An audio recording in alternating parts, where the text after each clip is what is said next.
இன்றைக்கி கடவுள் நம்மளுக்கு கொடுத்துருக்க வசனம் ஆதியாகமம் 7:1.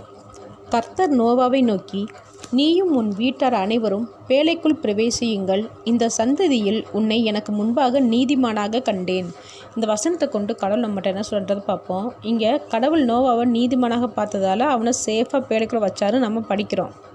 ஆனால் அந்த நீதிமான் சேஃபாக இருக்கணும்னு கடவுள் 200 நாட்களுக்கு மேலே அவனோட குடும்பத்தை ஒரு பேழைக்குள்ளே அடைச்சி வச்சார்.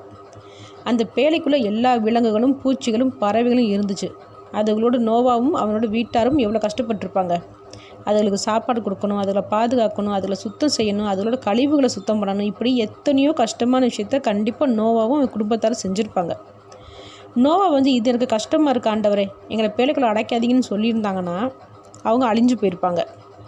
கடவுள் நம்மளையும் சேஃபான இடத்துலையோ உயர்வான இடத்துலையோ வாழ வைக்கணும்னு நினச்சி சில கஷ்டங்களை நம்மளை கடக்கும்படி செய்ய தான் செய்வார்.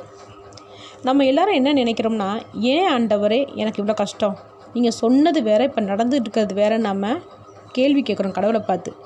நம்ம அழிந்து போகக்கூடாதுன்னு கடவுள் சின்ன சின்ன கஷ்டங்களை கொடுக்குறாரு. நாம் அந்த கஷ்டங்களை கடந்து வந்துட்டோம்னா நம்மளோட லைஃப் ரொம்ப செழிப்பாக இருக்கும், ஆசீர்வாதமாக இருக்கும். ஆமேன்.